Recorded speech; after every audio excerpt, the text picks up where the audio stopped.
has been a friend of mine for many years. I'm one who can say I've seen Kris from the beginning of her ministry to where she is today. And oh my goodness, it's been so fun to see her journey. She is definitely vivacious, as you will see. She has a ministry called Singles Network, right? Singles Network Ministry, Singles Network. I just pick up the phone and call her. And she's going to inspire you and encourage you. And we're just looking forward to the time that she's going to spend with us today. She loves Jesus, number one, and she loves the ministry that he called her to. So Kris, I'm going to turn it to you. Oh, awesome. And then also you guys know that these are being recorded. So they'll be edited later and be put on the website of Alabama. What would be the web address for that? I guess ALSBOM. ALSBOM. Right. And it'd be available later for people. Oh, but, I'm sorry. It's pinnaclealabama.org. I'll put it over in the chat. Put it in the chat. So for later, for people to check back, of course, you don't have the live option of asking questions, but I put my email in there as well. You can always email me directly and ask any questions. So we're going to get started, and I'm going to switch views a little bit there. So my head is bigger. So I don't know if my head is bigger on your screen or not, but I am thankful and praise the Lord. Praise the Lord. In the midst of the stuff that we're going through, God has provided a different tool for us to use. And, you know, the enemy's got his thing, but guess what? God is bigger. Amen. God is bigger. And so as Eileen was mentioning to you, I've been doing singles ministry full time over 20 years. Prior to that, I did it part-time like most people. I was, serving on different teams. And so a lot of people always ask me, Kris, how in the world did you get started in singles ministry? And then why are you still in it? When a lot of people have left, which we're going to talk a little bit about that too. But just to make my story really quick, and it's broadcast out there. There's lots of places that it's out there. But in my, I got saved at 19, but it didn't stick. And so I continued to live the way I wanted to live. And then God kept calling me. And he said that, that he owned me and that I was his child and that this was not the life he had for me. And so in prayer of my family and prayer of my friends, God led me to a ministry called Solo, and it stood for Singles Offering Life to Others. And I was in my mid-20s. And when I got into that ministry, I literally hugged the walls for the first year thinking if they only knew my sin, they would never let me stay there. But the reality is people were all in a similar place. These were all 20s and 30 somethings trying to figure out life, going through struggles, some close to God, some not close to God. But I started to get involved. And when I got involved is when my life changed. I started serving as a greeter. Then I did marketing. Then I ended up on a team. Then I ended up on the core leadership. And what God would do in my life totally changed as a result of singles ministry. And so from that point on, it's been a part of my life ever since. And, do I desire to be married still? Well, of course. I think even if I got married, I'd still want to serve singles because a lot of married people do. But at the same time, if I don't, I still want to serve singles because I feel like it's a demographic that a lot of people have forgotten about. Over half our country is single based on the 2010 census. So I'm assuming that the number has gone up since 2010. But yet we still don't see the support that we need in churches or the understanding of who we are. We're a very vast group of people with lots of needs, but so do married people have lots of needs. So let's open up in prayer and get ready to hear what God has to say. And like I said, make sure you put some questions in the Q&A that I might not be answering. Hopefully you got the handout as well. That will, help you guide you through this. And then definitely chat if you want to in the chat section. So let's start. Heavenly Father, as we come before you, we thank you for another day of life, another day to hear from you and to learn from you and to grow. Another day to learn what you'd want us to do, Lord. I pray right now in the midst of these storms, Lord, that you would be stronger than ever, that we would draw closer to you ever, more than ever before. And Lord, I pray for this time together with these precious participants. I thank you for their time tonight. I thank you that they've given up. I thank you for their heart. And I know there are some on this that are experts as well. There's some people that are watching this that they've been my mentors like Max Holt and have taught me things and Eileen. So Lord, we all come together to help each other, to minister to each other, because we know the power of coming together. So Lord, I thank you for your word tonight. I pray, Lord, that I would decrease, you would increase. And at any point in time, we need to change direction and what you would have us talk about, that we can do that. But Lord, we want to inspire and encourage to get people to start singles or to continue to grow their existing ministry. In Christ's name, amen. So as I said earlier, my name is Kris Swiatocho, and I lead a ministry called the Singles Network, as well as Kris Swiatocho Ministries. Kris Swiatocho Ministries is just my overall speaking ministry, whereas the Singles Network is like the Wikipedia of singles ministry. Everything you could ever want to know is on that site, and if it's not, I'll usually find it and put it on the site. Everything from, articles that have been written for single parents, single adults, singles never married, relational things, to felt needs, to developing leadership, all the way to different videos, books, resources, other speakers. My calendar's on there, everything you could think of regarding singles ministry. And as I find it, I try to add more. So if you have a suggestion, if you've had something like, wow, we're doing this at my church, or, this is a new book that I found that I really liked, or this is a new website that I found, please let me know. Please put it in the chat, and that we can make sure everybody else knows. So if you got your handouts, we're going to go ahead and go through some of this, and we'll get through as much as we can. And if we run out of time, then we'll end it. But hopefully I can get through it all with you. And like I said, if I say something you want me to expound upon, just put it in the Q&A. So let's talk about singles ministry. So as you're watching this, I don't know what your background is. I don't know where you're coming from. Maybe you're 20-something that's watching this, or a college student. Maybe you're 30 or 40-something, 50, 60-something. Maybe you're married. Maybe you're widowed. Maybe you're divorced. Maybe you've been in a singles ministry and it's gone pretty well. And it's gone so well, just like mine when I was young, that you just have a heart for this and you want to continue because you know how it ministers to other people. Maybe you have found yourself single and it wasn't the plan. You've been married for a large amount of years and you've lost your spouse, or you lost it through divorce, and it wasn't your plan. Now you're single. And what does that mean? Or maybe you were a part of a singles ministry and it failed. And you're like, I don't know what I did wrong. I don't know what happened, but I need to figure out how to make it work this time. Or perhaps you have absolutely no idea what to do. Well, we're going to hopefully answer a lot of these questions for you and help encourage you to know that there is a solution, and we can give you some guidelines. That'll give you a great start or restart, or even affirm where you already are. So I mentioned to you, in America, the stats of singleness based on 2010 is around 54%. But like places like Washington, D.C., New York City is 65 to almost 70% single adult. Now that's single 18 and up. That's anybody who's not married is in that category. In the more rural areas, the numbers are lower. Now in Wales and in England, I don't know specifically Wales, Karina, but I know in England, it's about 37%. But it varies depending on where you're at. And here's some of the things that affect that number. If there's really great employment opportunities, especially, in the IT area, medical field, you'll have a higher number of younger singles, let's say, right out of college or college age. Or that would be the next one. If there's really good educational processes, good colleges, you're going to have more young singles. Military bases, as Max Holt, I mentioned earlier, he's watching. Max was near a military base. And so a lot of his singles were guys in, I believe, the Army. Don't get mad at me, Max, if I got the wrong division of military. And then, of course, if it's an area of retirement, I live in an area called Hendersonville, North Carolina, in the mountains of North Carolina, and we have a large percentage of people over 65 because it's a beautiful place to retire.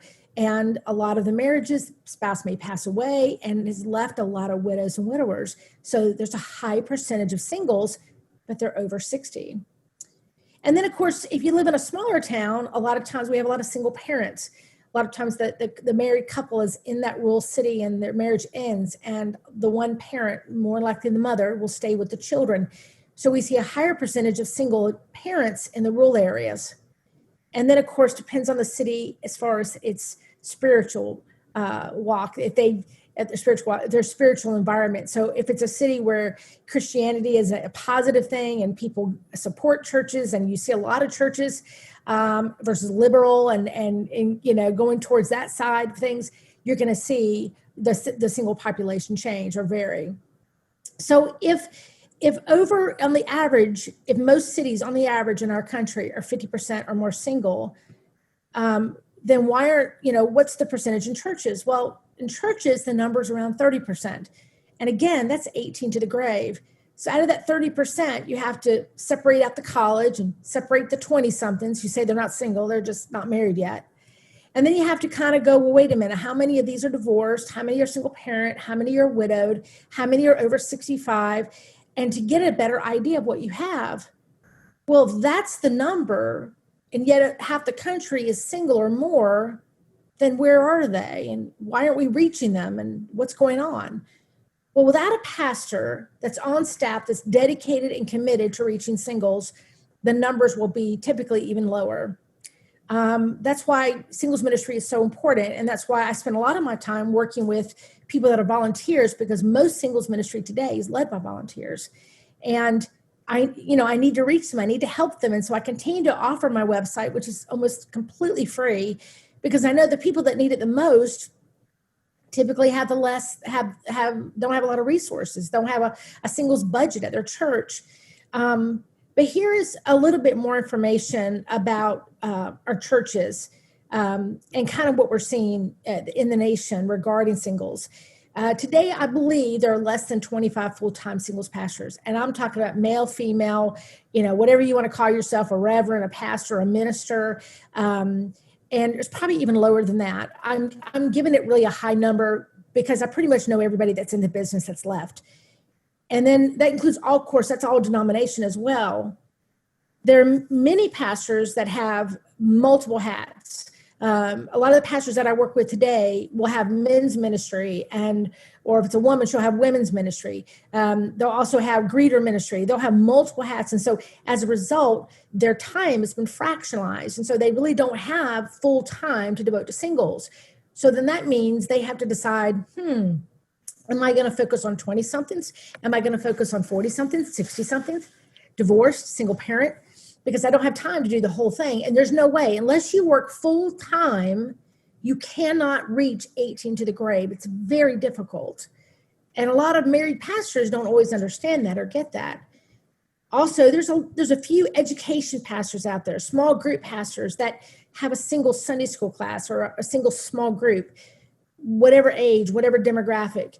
But you don't necessarily know until you go on their website, and then a lot of times you can't really look at their list of small groups until you join the church, or you walk into the single Sunday school and it says singles, but it's really senior singles, which is nothing wrong with that. But if you're 40, you don't want to go.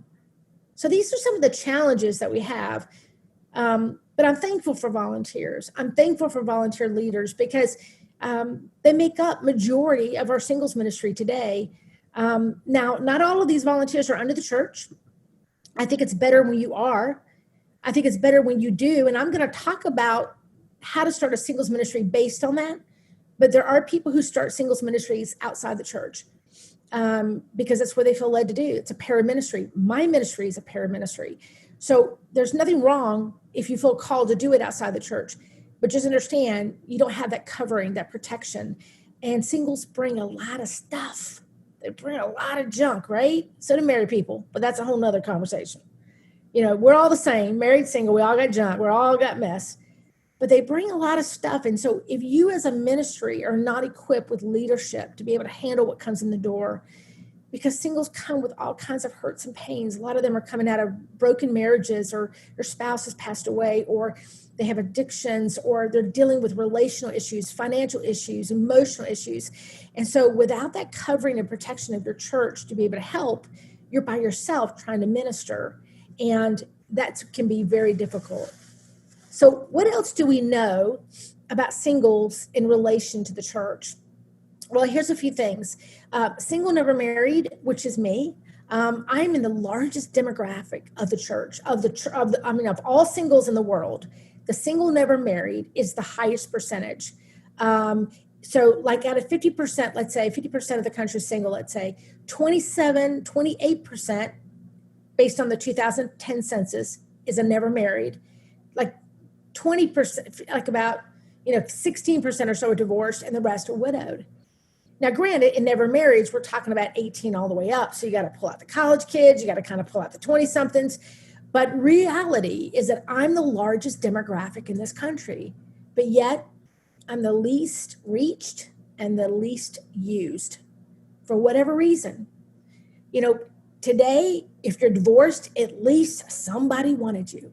If you're divorced, at least you knew something about marriage, and that pastor who's always been married feels more comfortable working with you. If you're married or you've had kids, because at least he can relate a little bit better. But someone like me, like, they don't know what to do with me. So here I've got the most flexible use of my time and money, but yet I'm the least reached. Then you get the single parent family. They have the least use of their time and money, the least flexibility, and they have the most needs of the church typically. A lot of our single parent ministries say they're single parent, but they're really single mom focused. And, you know, them babies didn't make themselves. And so we know those dads are out there, but we also know that unless a dad has custody of his children, in his mind, he doesn't consider himself to be a single parent. He just happens to be a dad that's got kids.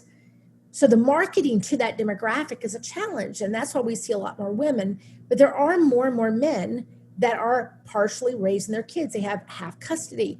And so we're seeing that there's a need for these men to be reached. There's a need for these men to be mentored by other men. There's a need for these men to get some help. They've got daughters and they don't know what to do with them. In the same way, these single moms have sons and they don't know what to do with them. So let's talk about the next demographic. Sorry, my nose is running. Singles from 18 to 30 say, oh, I'm not single. I'm just a young adult. Okay, I'm just not married yet, so I'm not really single. Okay. And then the singles to 30 to 45 is our missing group. That's the age group that we don't see anywhere in churches, because a lot of times when our churches do have a singles ministry and they advertise it, it draws anybody who thinks of themselves as single. But when a 30-year-old walks in, because they don't want to be with the young adults anymore, they have a house, they bought a condo, they've got a job, and they walk in and they see their grandpa, they're not coming back. So that 30 to mid 40 is a group that we just don't see in a lot of churches. And it's really, really difficult. And they are an awesome group because they typically have the most energy. They have the most flexibility. They haven't had some of the baggage. Maybe they haven't been married before. They may or may not have kids. And so they're an awesome group of people to work with. And, but you have to sometimes start with the older, and then out of the older birth a median age singles. And then, of course, most singles ministries, as I mentioned to you, are really 50 plus, which is more like senior singles. And even within that group, you've got your 50s to mid 60s that are still active, and they're hiking and they're traveling and they're camping and they're wanting to not sit all the time and eat. And then you've got your ones that are actually senior adults, which are 65 and up, that enjoy sitting and eating. And so even within that age group, you've got some challenges of trying to minister and set up something that makes everybody happy. So if the number of singles in our country is so high, then why isn't the church reaching out to them to bring them into the church? Well, let me just tell you, it's hard, okay? Singles ministry is hard. It's one of the hardest ministries I've ever been in my entire life, but it's also one of the most rewarding. And Proverbs 16:9 says, the heart of a man plans his way, but the Lord establishes his steps. A lot of times the reason why it's so hard and a lot of people don't start or churches don't start is because they're not allowing the Lord to lead it. They're not getting God involved in the formation and the process. They don't get that reaching singles, this huge other gigantic demographic group of people can completely change a church. Think about if we help singles, majority of them want to be married. If we help the majority and prepare them, look at the marriages that we would have.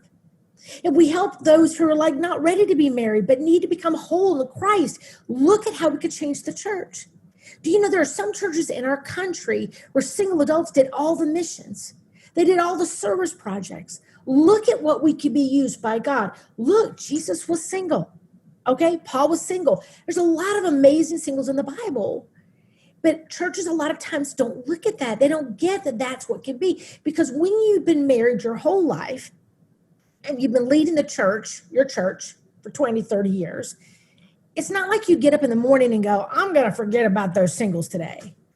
No, you get up and you focus on what you are.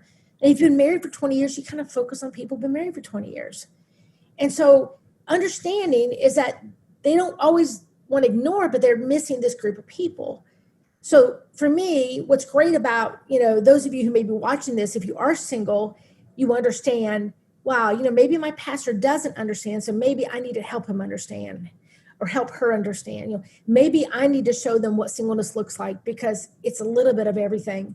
And maybe I can help them understand us better. And if I help them understand, then maybe they'll be more supportive when I say the word singles ministry, because it's like a cuss word, you know what I'm saying? And so we have to help educate them, not be angry, but educate them on what we are, what we're not. Here's another reason why singles ministry, a lot of churches don't do singles ministry, because you've got the wide range of ages, life stages, goals, and needs that come in the door. You've got that single mom with a 3-year-old. Then you got a single mom with a 15-year-old. You've got a single dad that's now raising his grandkids. You've got that widow at 35, that widow at 72. You've got that 18-year-old. You got that 22-year-old. You got that 30-year-old moving back home. Oh my goodness. How do you come up with a plan to reach all of these people? So it's hard. I always tell churches, focus on one group. Pray and focus on one group. Be good at that one group. And out of that group, you birth more groups. It's kind of like planting flowers or planting, plant one, and from the fruit of that one, you can plant more. But make sure the original fruit's good and healthy. A lot of us build singles ministry. We try to reach everybody, make everybody happy, and we splinter ourselves. And we go in 100 different directions, and then we're no good for anybody.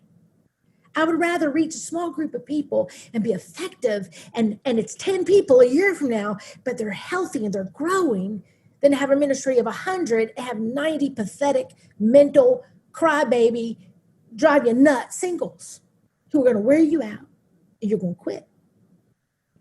Here's another one. Often churches think calling singles ministry, just calling it a singles ministry will reach everyone, but it doesn't. And so going back, I kind of restated that already. Going back, we have to educate them. Older singles don't want to hang out with younger singles. Or I'm sorry, switch that. Younger singles don't want to hang out with older. A lot of times I'll work with singles ministries and they'll be led by, 3 or 4 people in their 60s. And they go, I just don't understand why the 30-somethings don't want to hang out with us, or the 40-somethings. And I said, because most people want to get married. And I don't, as much as I can appreciate as somebody that's, older than me and value their friendship, I would like to meet someone to date, to get married. And I don't want it to be my grandpa. So here's some other reasons churches are not willing to start. Singles' lives change too often. Even if you start a ministry, singles' lives change, and as a result, the ministry does too. They get married. They leave your ministry to serve in another part of the church. Because remember, singles is just a gate. I'm going to say that later, but singles ministry is not an end. It's just a gate. It's a way for people to come through the church that wouldn't come another way. And so it is just simply one more gate, like Upward Basketball is a gate. Women's ministry is a gate. Service projects are a gate, because we're trying to reach people for Christ. And so a lot of times when you start singles ministry, they'll get through it. They start to do better. They're getting healthier. They've gone to Celebrate Recovery. They've gone to divorce care. They're doing better. And then all of a sudden somebody comes over and says, you'd make an awesome greeter in front of the church, or you'd make a great Sunday school teacher, or you would make a great XYZ. And all of a sudden you've lost your person that you really spent time training. It happens. Some just leave the church. We don't know why. They just move. They may really move, but some just they're church hopping. They're looking for this guy or this girl, and then they don't find it. They go to the next one, or they don't find a church. They're kind of get money and help. This church will help me. And then they go to the next one. We lose them that way. Some come because they're wanting to mate, and heaven forbid you find your spouse in church, but when there isn't anyone there, when it's all women and 2 weird dudes, they don't come back. Some never grow up or mature. They can actually cause issues in the ministry. They never change. And although I don't have this in your notes, guys, some singles can cause issues within the group. They can be a big pain. And as a result, churches are like, you know what? We're not going to do this. It's too much. It changes too much. It's too up and down, up and down, up and down. But here's the thing, y'all. This is the difference between singles and marrieds. Single people deal Married people deal with most of their junk before they come to church. You'll see them fighting in their cars and they're like, and then they get out. They're like, hey, you know what I'm saying? And you don't know that she has an addiction to food, and you don't know that the debts are up to their eyeballs and they're more about to lose their house. But when singles come to church, we bring all of our stuff with us, all of our junk. And so the perception is that we have more problems than married, but we don't. There's just one of us. And so there's that ignorance of understanding that when you start a singles ministry, you are dealing with a lot of people's stuff because they don't have that spouse at home that they can talk about things with.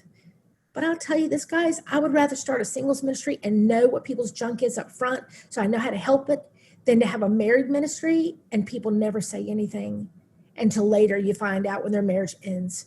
Later when you find out there's some issues. So that's just me. So here's another reason why churches aren't starting. And hopefully you're taking notes, extra notes too, so that you can do the opposite, is lack of leadership.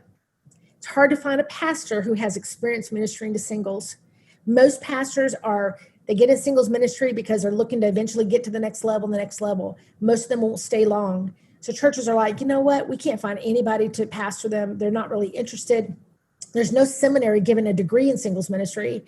And most pastors have been married forever. So there's only a few out there. And I just love them to death. There's a handful out there that have always felt called to minister to singles and never felt called to move up the ladder and, or move over on the ladder or whatever to be a senior pastor. I love those guys, and I'm so thankful for them and the women out there that have been doing singles ministry. So that's a big one. If a church says, well, hey, we don't really have the proper leadership, how are we going to be able to start this? Or even among our volunteers, we notice there's a lot of whiny people, mainly women, that whine to the pastor, oh, we need to start a singles ministry. I want to have a singles ministry. I need to have friends. I need to go somewhere. I need a date. Pastor's not going to start it. That's all he hears. Because if it's not about growing the church, if it's not about, BBB, buildings, bodies, and budgets, if you don't say the things that he is talking about and dealing with every day so he can begin to see that we're trying to grow the kingdom, and this is just one avenue, all he hears is a bunch of whininess and complain. And I wouldn't want to start a ministry of somebody that's complaining and whining. Understand, y'all, singles ministry takes time to develop. If a pastor isn't ready to put years into the work, the ministry has to be restarted over and over. We are not extended youth, despite what some people think we are. We're adults, just like everybody who's married is an adult. And so when pastors don't know that this is something they have to really spend the time to invest, they quit. They go on to something else very quickly, 2 years, 3 years. So what it does is it leads the leading of this to volunteers. But our churches, are they willing? Are they willing to hand it over to people like myself that's a volunteer? Are they willing to hand it over to some of you that are watching, that are volunteers, to lead this and to start this? And knowing that you can't build this huge ministry when you're a volunteer and you're working full time. But here's a few more things, other reasons why churches have not, have decided not to do it. They failed. They did a lousy job before. They didn't have the right person leading.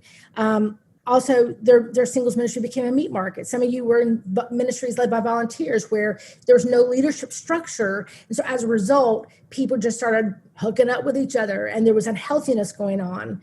A lot of unhealthy singles, making it difficult to balance out the ministry. Can't keep the unhealthy ones from taking over. If you don't have healthy leaders leading, the unhealthy do take over.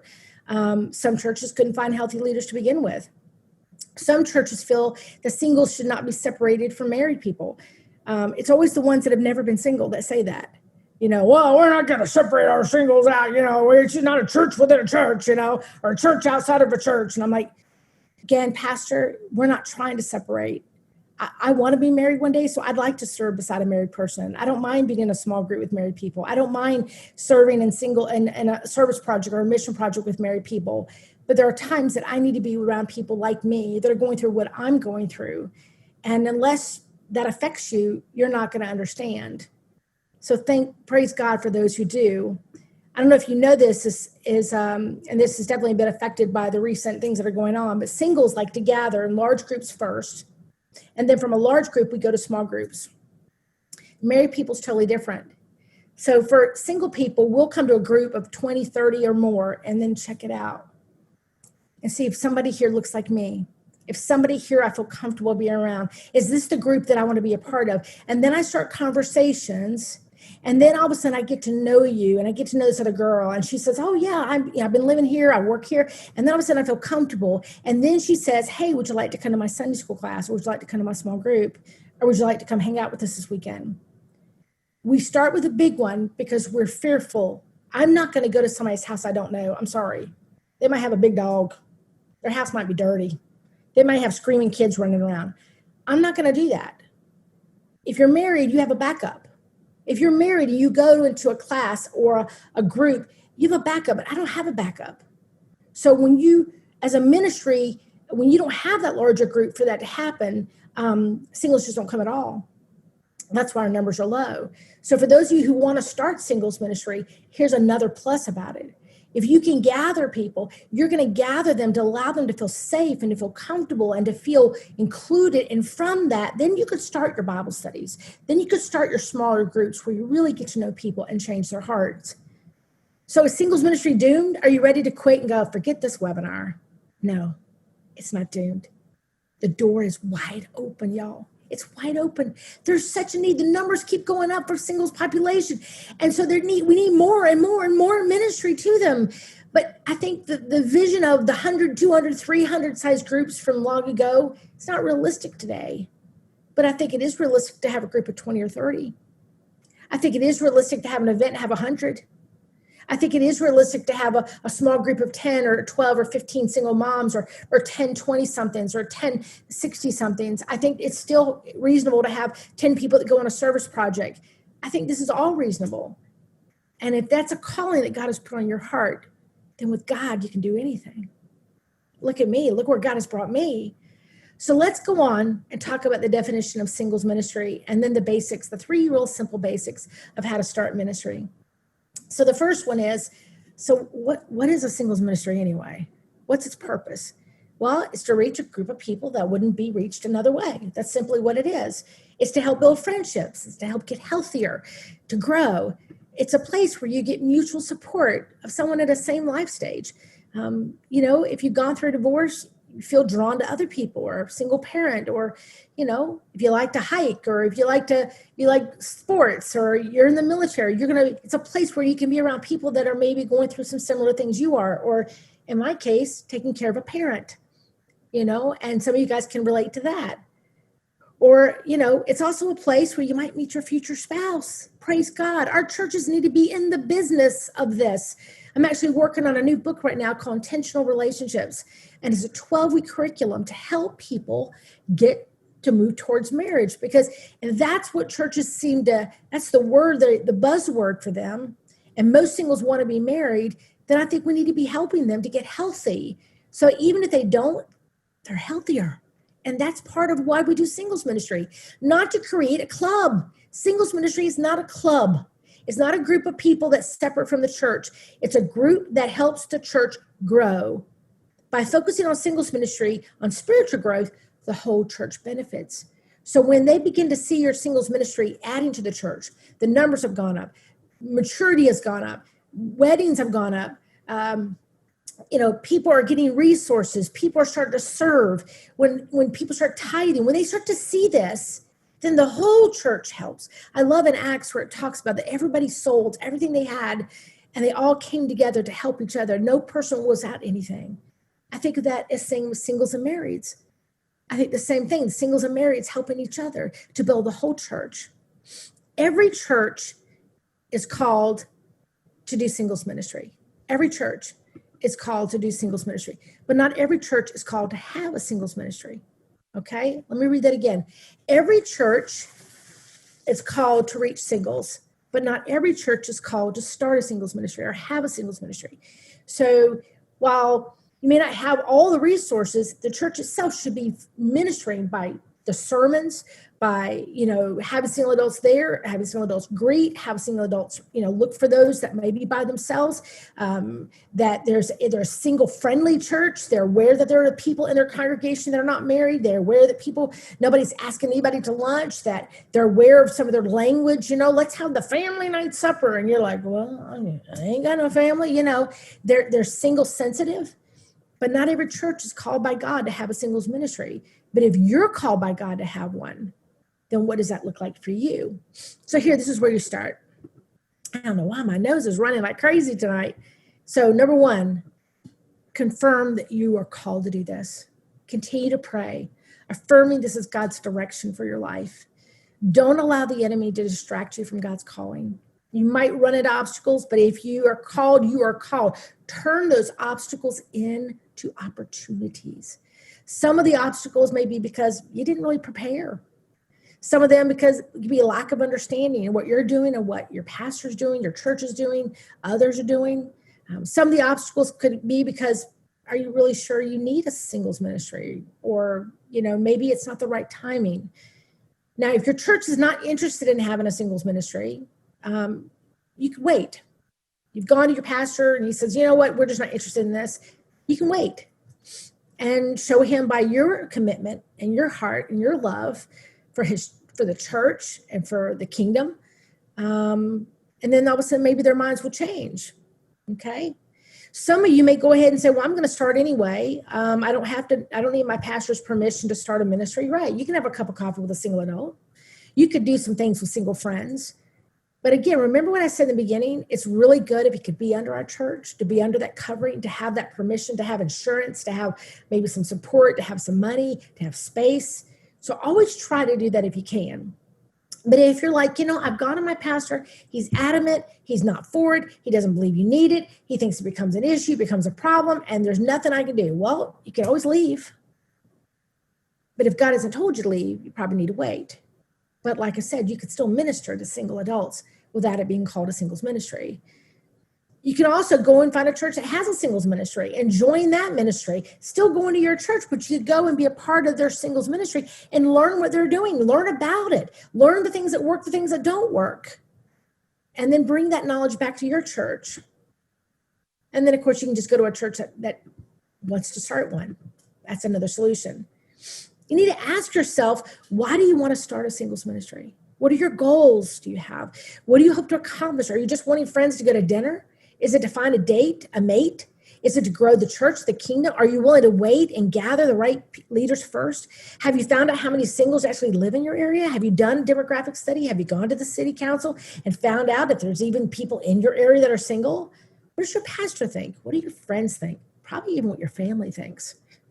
Understand singles ministry is not a social club. I've told you that many times before in this talk so far. If I've seen it one time, guys, I've seen it 100 times where people start off and go, you know what, Kris, I want to start a singles ministry and we just want to have cookouts and we want to go to the movies and we want to go bowling. And that's a ministry built on a weak foundation. You can't start with socials and then go, oh, by the way, now we're going to do a Bible study. Now we're going to build a foundation. Socials come as a result of the foundation. They're the fruit. It's like planting the tree. They're the fruit. And so what I like to call them is really call them strategic fellowships. And I may go into that a little bit more here in a minute. If not, I'll come back to it. But if you build it on the right foundation to begin with, if you start with a Bible study, a book group, a prayer group, a divorce recovery, Sunday school class, then you built it on the right foundation. And I promise you, when you do a Bible study, people will go, what are you guys going to do after the study? What are you going to do this weekend? What are you going to do after church on Sunday? It just happens. The social part happens. But if you build it on the social, what's going to happen is usually ends up being two women that do all the work. The rest of you kind of show up and kind of help, but there's no real commitment. There's no real ownership. And after a period of time, those two women get tired, they get burned out, and they quit because they didn't start it the right way. They got ahead of God. They went too fast. They didn't build the foundation that's needed. And that's what we're going to talk about here in just a moment. Or are you starting it to only get singles married? Although heaven forbid, okay? We do want our singles to find the right one in church. We want them to get to know Christ first. We want them to get healthy as possible. But if getting them married is your only focus, you're in trouble. But on the other side, if we don't acknowledge that 99% of all singles want to get married, then are we not planning for this type of ministry to help educate and nurture them in the process? Are you starting to compete or be compared to other singles ministries in towns? Are you doing it because you feel like you're supposed to because this church down the road has one? Numbers and activity should never replace personal growth and leadership development. Remember, here, these are just a few things to remember, and you guys probably know this. Singles ministry is to develop an effective outreach. It's to build the church, fulfill the Great Commission, renew the vision and the purpose of the congregation. It's to meet the needs of single adults who want spiritual growth, healing opportunities, and social fellowship. But singles ministries have to continuously be poured into as they change. Discipleship is critical. Leadership development is critical. And it's better to pour yourself into a few who would duplicate themselves than trying to do it all yourself. So you have all the great ideas, you have the plans that you've created to get it done. Understand, don't let the enemy get you going too fast. Don't get ahead. Take the time you need to develop the leaders that are going to lead the ministry. A lot of people ask me, say, hey, Kris, we want you to come and speak at our event. We're going to have 100 singles. And I said, well, how big is your ministry? Oh, we're about 20. How many of your leaders do you have? Well, we got 2 or 3 people that show up to help. You're not going to have 100 people at your event. I would rather you not invite me and build the ministry the way it needs to be. And then later on, you'll have that 100 at your event. So the first one was continue to pray and affirm that this is God's direction. Affirm that this is what God wants you to do. Continue to do the research. Talk to other singles ministries near you and for advice. Serve on other teams. Get mentored. Go to my website, which has got everything you could think of to help you in singles ministry. Buy the book FAQs of Singles Ministry. I've got Leadership That Lasts, leadership curriculum that helps take a group of singles through 6 weeks. Spend as much time as you can learning from others. In Hebrews, it says, remember your leaders, those who spoke to you in the word of God. Consider the outcome of their way of life and imitate their faith. Learn from other people that have already gone through singles ministry. Learn from other people that have made mistakes. Then talk to your pastor or whoever's over you, a deacon, an elder, about your calling and have a plan to give them. If you want more information, what do I tell my pastor? What does that plan look like? Go to my website, thesinglesnetwork.org. It's on there. I can help you out too. You can email me. Involve others, male and female leadership who have the same calling as you do. The same calling as you do. They have a heart for this and they don't really know why. Now, if you're on staff, you can be a male leader or a female leader, but your leadership team needs to be reflective of who you're trying to reach. So don't say I want to reach 30-somethings and they're all 60-somethings. It's not going to work. I'll understand too, in the beginning, the people that you bring together to pray and start the ministry may not be the ones that end up leading. You may literally grab a handful of people that know you and know your heart and ask them, would you be willing to pray with me weekly about starting this ministry and about adding leaders to it and what the direction it's going to be. And so those folks will eventually maybe, rotate off, and then you'll have some new people that rotate on. This is something that's very important. It's coming up about women leadership. We know in singles ministry that unless you're on staff, because staff is an authority, and so if you're a male or female on staff, you can grow male or female leaders. But if you are a male leader, volunteer, you'll grow male and female leaders. If you're a male and female co-leadership, you will grow male and female. But if you're only a woman, you will only grow women. And it's just the way it is. As singles ministry ages up, single women are a higher percentage than men. So when you have no male in leadership, you can't grow men. Men grow men. So I just want to caution you, if you're thinking about starting, unless you just want to be a single women's ministry, I would encourage you to get some men, a co-male to lead with you. So the visibility is that there is a male leading. I don't care what he does. I don't care if he just makes the announcements or open up in prayer, but there needs to be a visibility. Women we're very comfortable serving under a male leadership.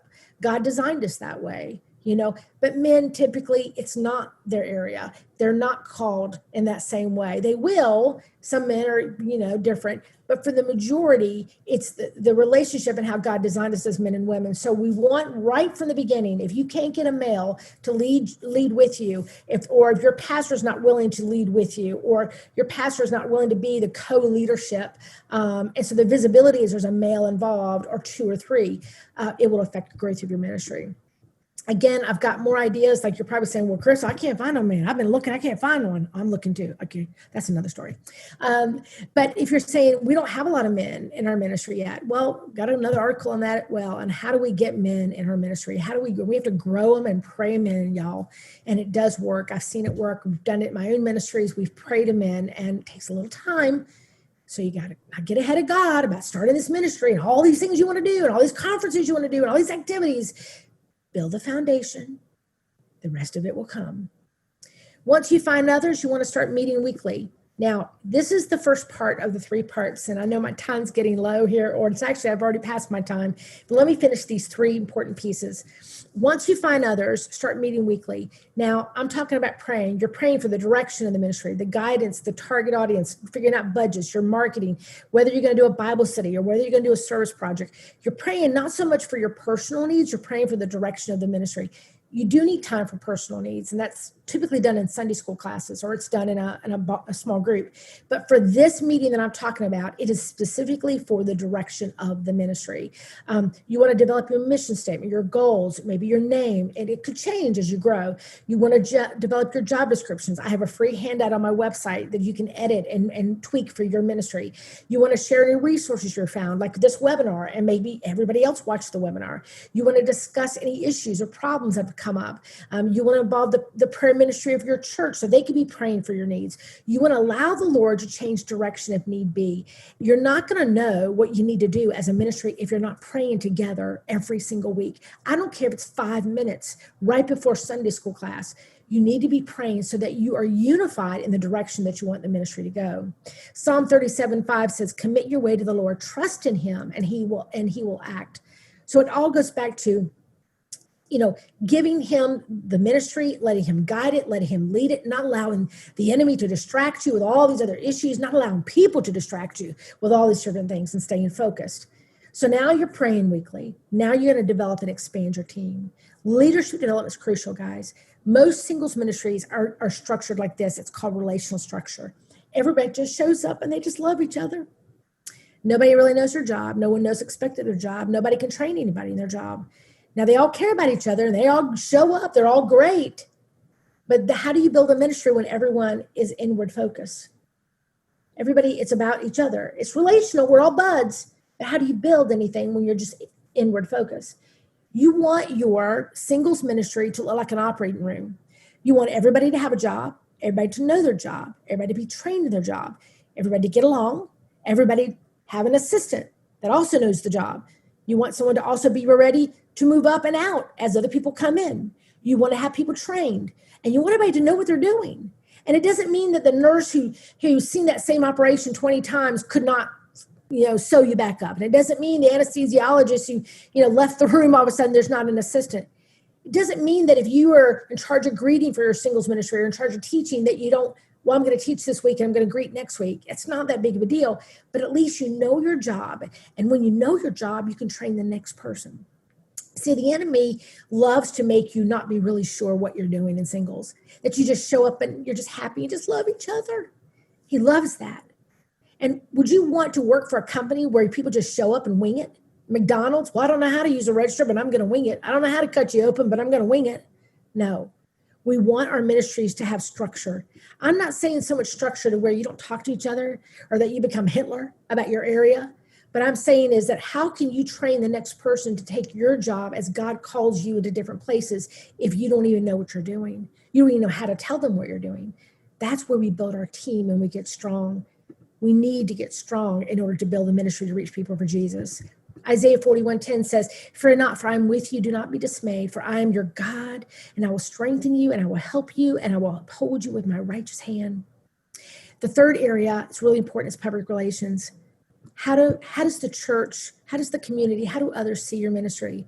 Is it a bunch of rejects, weirdos, the land of misfit toys? Is it a bunch of, people that are just whining and complaining all the time? Or do they see it as, yeah, some people have problems, some people have issues, but you know what? God is doing some amazing things. PR is critical. PR makes a difference in whether something's successful or not. Just like a restaurant, you get good, stars on when they, in Yelp or Amazon, people buy it. If your singles ministry does not have a good PR, a good reputation, that is doing things for the kingdom, that people are growing and there's activity and lives are changing and people get healthy, then why would anybody recommend it? Why would your church support it? Why would your church give you money? Why would your church maybe eventually hire a pastor? So PR is very important. I've listed a few things on there and the importance of what does PR look like. It's important that you go into married Sunday school classes or small groups and allow to share your testimony and then have them come into yours. It's important to be serving on the leadership of a church so that you have an input of singles issues or having a budget, being on the finance committee if you're going to have a say-so. Working with the teachers at your church because the teachers are dealing with kids and you've got single parents that have kids. So there needs to be a partnership working together. Working with the missions leader to also say, hey, we want singles to go on this mission trip as well, but maybe some of them need some financial help, etc. We want to see all that happen. Good PR is marketing good materials, a good website, Facebook presence, social media. How is the ministry being communicated? How is the ministry appearing on what, does the website look pathetic and terrible and the pictures are terrible? It looks like your grandma took them, in 1972 with her camera. Or does it look like someplace I want to be a part of? Does it look exciting? Does it look like fun? Is it a place that I can go and maybe not hug the walls? And maybe, just maybe, I can get involved and serve, and I can stop thinking about how I don't like being single and I don't like that word. And I can just realize that I'm just a follower of Jesus Christ. And here's the last little list, housekeeping. As time goes on, build the team, starting the ministry, staying connected to your pastors, involving yourself in the whole church, continue to evaluate your ministry as adjust as needed. People are going to come and go despite how amazing you are. What? They're going to come, even though I'm awesome? Yes, they're going to come and go no matter how great you are. Develop a plan for conflict, how to help unhealthy singles. Meet with your pastor regularly or whoever's over you to let them know what you're doing. Don't talk about nothing but negative. Talk about the positive, because if you talk about nothing but the negative, then that's their impression that your ministry is nothing but problems. Tell them the good things. Keep track of the good things. Keep track of people who move up into other roles in the church. Now they're teaching a singles ministry class, or they're teaching a small group. They've gotten married. They're now over at another church and teaching there. Keep track of what God has done as a result of your singles ministry. Make sure that you delegate. You know what? You can't do it all yourself. God didn't mean for you to do it all yourself. When you don't delegate, you're robbing somebody of the blessings that God has for them. Take care of yourself. If you're not healthy, you can't help nobody in any other way. You be the model. You're the example. And then patience. Remember, God is in control. We must, in our enthusiasm, be sensitive to his timing and his will. Stay open to God's continual leadership. Your ministry is going to change. It's going to change. You're going to adjust. You're going to see this work, this didn't work, and you got to be okay with it. I'm just telling you. You can't go in and go, well, I did this over here, and I'm going to do it here. Nope, it might not work over here. And you need to say that from the beginning. Hey, guys, we're going to do this together. We're going to make some mistakes. We're going to try some things that are terrible. We did bowling night and 3 people game. Didn't work. But you know what? We did hiking and we had 20 people. Maybe that's what we need to do. And I did forget to talk about strategic fellowships. The difference between a social and a strategic fellowship is when you're strategic, you plan something with the mindset of your ministry. You plan it with the goal of spreading out your leaders. You plan it with the goal of helping reach people for Christ. You plan it with the goal of watching what comes in and out the door. You plan it with the goal of seeing fruit. You plan it with the goal of follow-up. That's the difference. Anybody can have a cookout, but who's at that cookout? What are their name tags? How did they find out about it? What is a little bit about their story? And making sure you protect what's there. That's the difference. Those things will come, but they come as a result of the fruit and the foundation that you built. Final scripture, do not be anxious about anything, but in everything by prayer and supplication. With thanksgiving, let your requests be made known to God. Just tell God what you need. Tell him what your heart is. Tell him that this is something that's been on your heart, but don't try to do it by yourself. Get the people involved. And you know what? If you're like, Kris, I can't find a guy to help, then just do a single women's ministry. Because you know what? Some single women need to not be with guys right now. Some of them got some stuff in their life and they need some help. And you know what, men need to mentor men. Sometimes we just need some single men's events where guys can go off and do guy things. Well, I'm going to be teaching Thursday night. We're going to be talking about how to grow our singles groups, our single small groups, and our Sunday school classes, creative ways to contact, connect, and keep. And then Saturday, I'm going to be teaching on fun and creative things to do in our ministries. Definitely come back to that. And then Sunday, we're going to talk about how do we develop our team, our leaders, so that can build our ministry. So hopefully you've learned some things tonight. Hopefully you've got some good questions for me, Eileen. I don't know if they wrote in there or not, but I went over on my time. Please forgive me, but thank you so much. there's so much to do and prepare for before you even launch. So thank you for covering that with us. We did have one person ask about other names for the younger singles, and I shared with them a few of the names that I've heard. Young professionals, but that also categorizes. But that worked in my church. And I'll just be honest, it mainly was for kids who had grown up in the church and didn't feel comfortable with all these newcomers that were in the singles ministry. So I thought that was interesting. They had a good group. They had about 40 that came. We also have a group they just call them 20s, and so they just attend. And then someone put next gen. Have you heard of any other names for those younger singles? Oh yeah. Well, I had Fusion. I've had Salsa. I've had Strand. I have a whole list on the website. It's a whole list of names of singles ministries over the years. So go to that website. We've heard people call SALT. I mean, some people do acronyms where it represents. So if it's young singles, it might be called, YSA, young single adults, or YW, was it YAM, single, let's say young adults in ministry, so you can do an acronym, or you can just call it the 20-somethings and leave it at that. Because here's the issue from a PR standpoint. If you do a cute little name, then you have to say what it is underneath it. Right. You always have to explain. You have to explain it. And so I get a lot of singles ministries that don't want to be called singles, but yet how do you identify what you are and call yourself? Then how do you get the audience to come if they don't? Now, the thing is with young adults, this is where the challenge is with churches, is some young adult ministries have young adult married people in it. And once the young married people get married, once they get children, that's when they age out. That's when they go into another class. You have to decide if you want to do that. Because again, 20-somethings, whether they're married or single, don't seem to care as much that there are married people in their class because they're all 25, 26 years old. A lot of them still live at home. But it's once you become professional, once you get your own place, once you want to be married, you may not necessarily want to be around married people in a ministry because you are looking to be married. So you have to really look at the audience and pray through and go, God, what is the best thing All right. to reach this group demographic? Another one with that is younger singles don't want to come to an event or Bible study with just a few people. So how do you get it started when we don't have the numbers yet? Is that something that you're going to cover on tomorrow? Well, that goes back to leadership development, developing the leaders. Again, that goes back to the foundation. On Saturday we're going to talk about social activities and why don't people come and why do we plan stuff? They all want this, but then you get them, there's nobody there. It comes back to ownership, and it comes back to, again, that foundation is I meet with people individually. So for instance, I was on staff at a church last summer and I met with about 70 people, each person.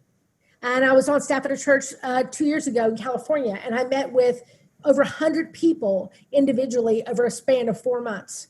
And so I have coffees and lunches and quick meetings after church and quick meetings before church, because I want to get to know you as a person, and I want to connect with you, and I want to see what you want to do. When people know you care and you're valuing them, you're taking the time to meet with them. So maybe it's by Zoom right now, maybe it's by a phone call right now because of what's going on. But when you've taken the time to say, hey, Susie, can we have a talk? Can I talk? Tell me a little about your life. Tell me your story. And when Susie, who's 28 years old, says, well, you know what? I'm a single mom and I have a 3-year-old. So how does that affect, coming to our ministry? Well, it's got to be child friendly, and I got to be able to afford it. Oh, that's why she hasn't been coming.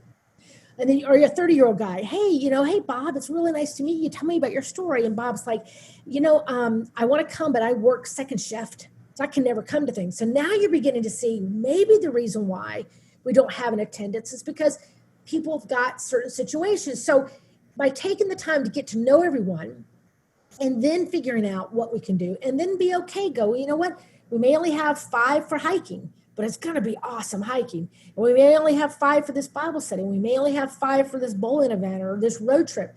But those 5 want to be there. They want it. And if those 5 want it, they're going to take ownership. And then you leave it up to those 5 to then get other people to want to come. You see what I'm saying? It's an ownership issue for me, That's very helpful.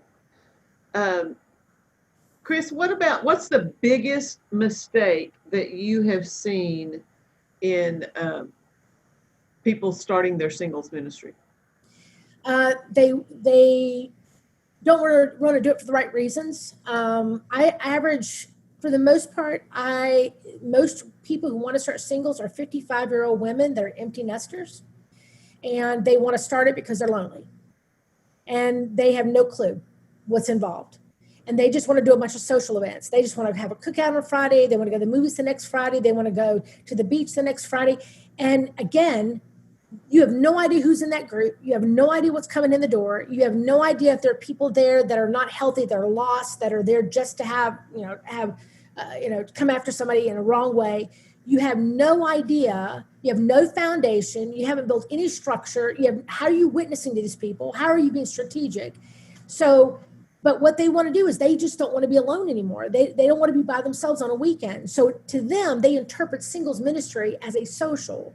And it's not. That's called a social, or that's called a club. That's not ministry. Ministry is you're getting in people's mess. You're hearing their hearts. You're guiding and directing them. So that tells me that maybe you're not where you need to be. Maybe you're not healthy. Maybe you don't have the right gifting and calling to really lead this ministry.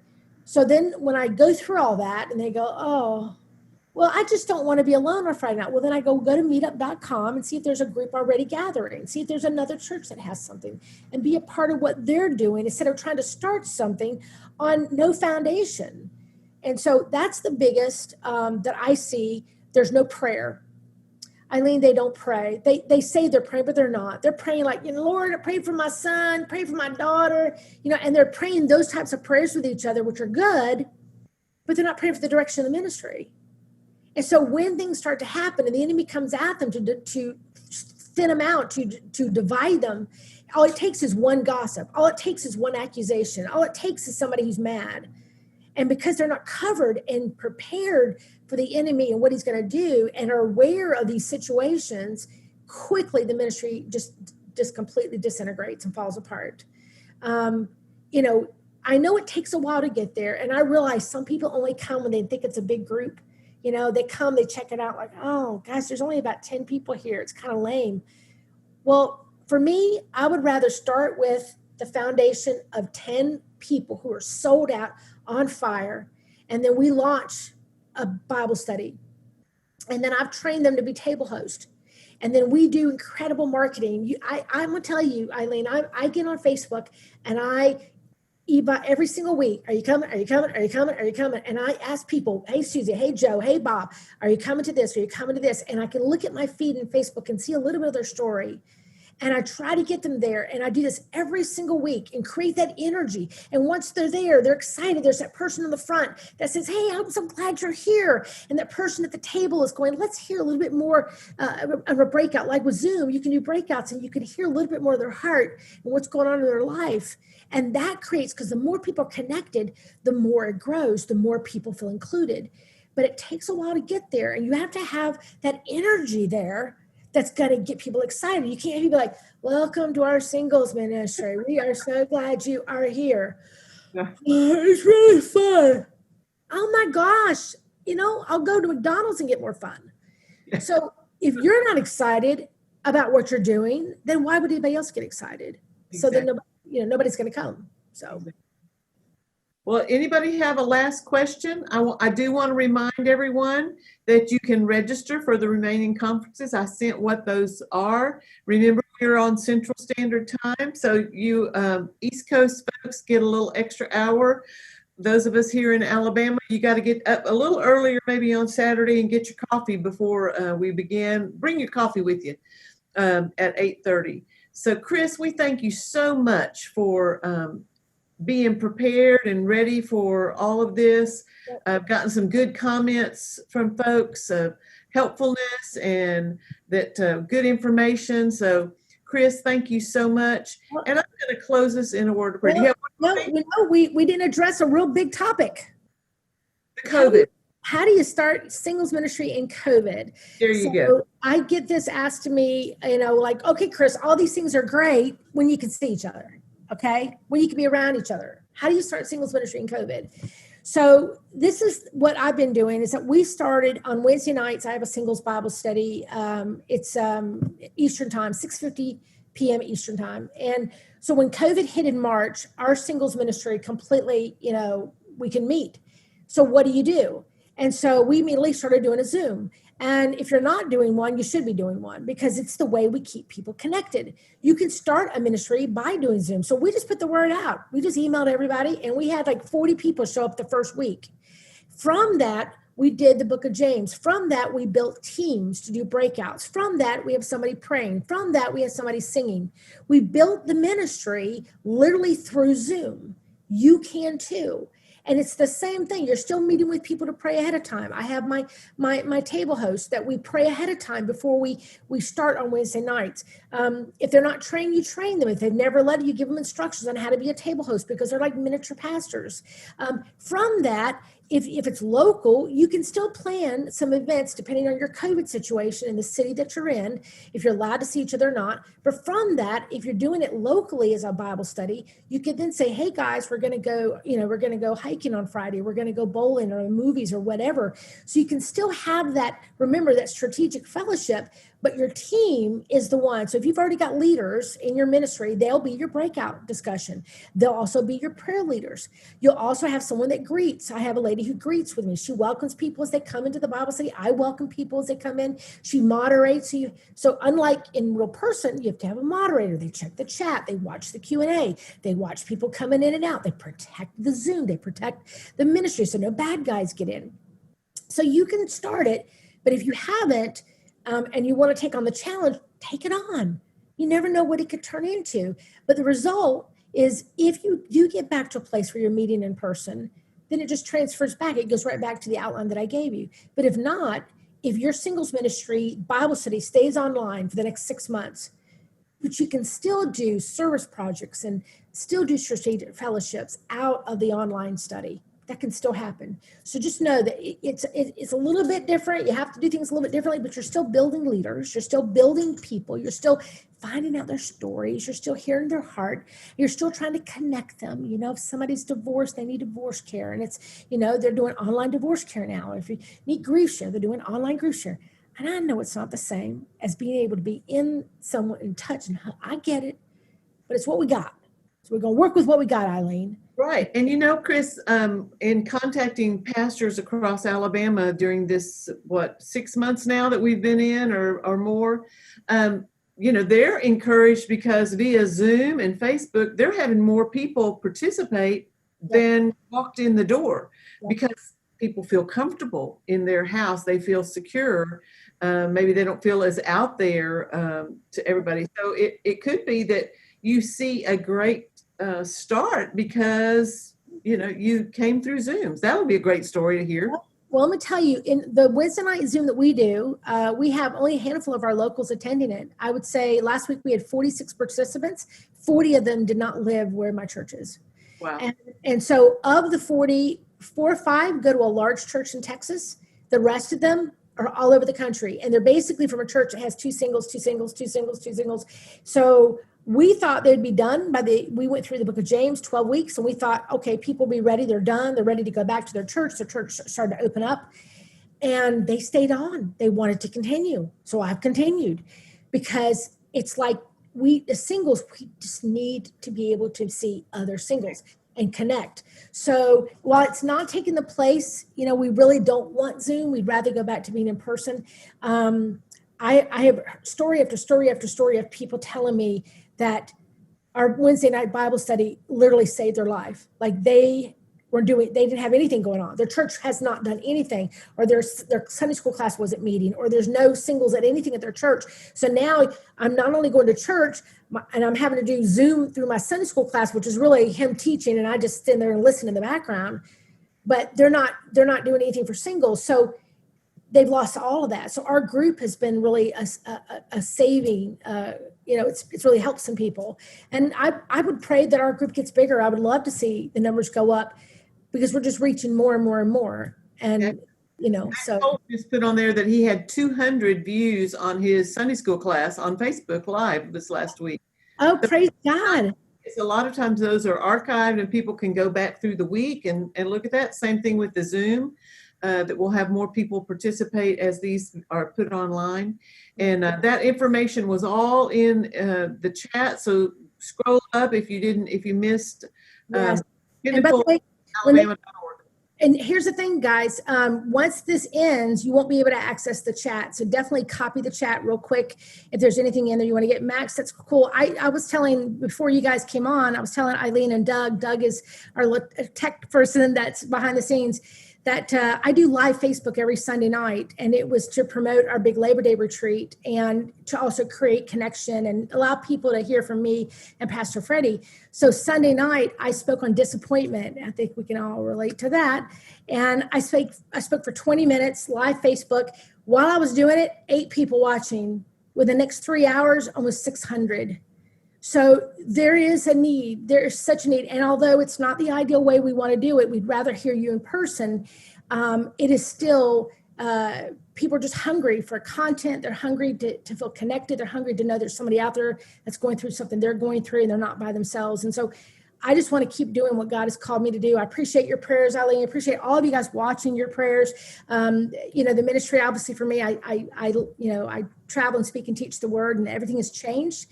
But that's what you want to do. You want to be molded and shaped by God to change. Is you need to change. My calling has not stopped. My calling is still the same.